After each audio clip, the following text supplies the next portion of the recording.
Yeah, exactly. I think we've been like kind of as a academic community been a little bit clouded by this idea that we didn't get smart until recently. And once we realize that that may not be the case, I think it will open up some more minds to the possibilities of what could have occurred in the deep past. So that's what I'm trying to do.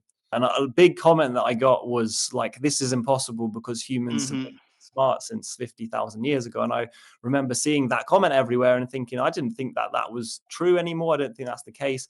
And doing research into it and seeing that that has been quite a big kind of idea regarding human history. So I thought this is something that's worth challenging because I don't think it's true. I don't think it's correct. I've seen lots of famous books written with that in mind, such as *Sapiens*, which I cite a lot because I think it's the most popular Yes. book about prehistory ever written. And Hmm. yet, this idea that humans didn't get smart until 50,000 years ago, I don't think that should be allowed to stand. I think it's worthy of being challenged. So that's what I try to do on the intelligence front. And but just from all my videos, I kind of just look around at stuff that I find interesting. And if I see something that's interesting, I put it in a little list, and then I go back over that list every now and again and choose a topic that I want to make a video about and go from there. Really.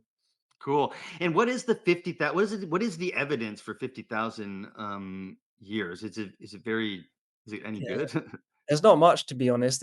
They usually cite the explosion of cave art in Europe around that time. So we see a Sure, lot. that's what I remember in Yeah, a school. lot of cave art like appearing around 60, 50, 40,000 years ago in Europe. And it's impressive cave art by all means, but I don't think it's worthy of proof on its own that that's when Homo sapiens got smart, just because they did produce incredible cave art in that period. I think there's mounting evidence of a very high level of sophistication much earlier than that, which suggests, a high level of cognition as well.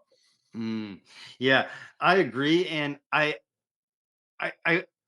we talk about this on our show a lot, like, but the Stoned Ape Theory. Like we talk about psychedelics on our show, not the Stoned Ape Theory, but what do you think the role of psychedelics have played in human evolution, and does that ever come up in your research? Like it seems to come up as people go down these rabbit holes sometimes. Yeah, the Stoned Ape Theory is a lot of fun. I did do a video on it at one point. But it's I don't think you can really prove that. I think it's more just of like kind of a fun idea to think about and to Hmm. contemplate. But in terms Hmm. of psychedelics have always been, or not always, but a lot of the time, psychedelics play a crucial role in human cultures across the globe.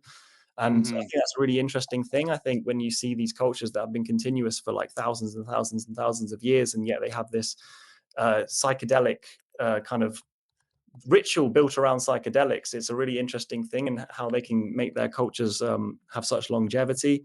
And you see it in, South America in the Amazon jungle. You see it in Central America. You see it Hmm. in Hmm. Asia. You see it all Hmm. over the place. And clearly, psychedelics have been something that human cultures have used for a long, long time. You even see it in ancient Greece, and all the kind of philosophers that were the foundation of Western philosophy and the kind of ideas we still hold in our society today use psychedelics. And I think that's a really Hmm. interesting thing, especially in contrast with how it's completely outlawed and demonized, or at least has been until maybe quite recently in Yeah, societies and that by our governments. And I think that's quite a modern thing. I don't think psychedelics have ever been demonized until, the 1960s with the war probably.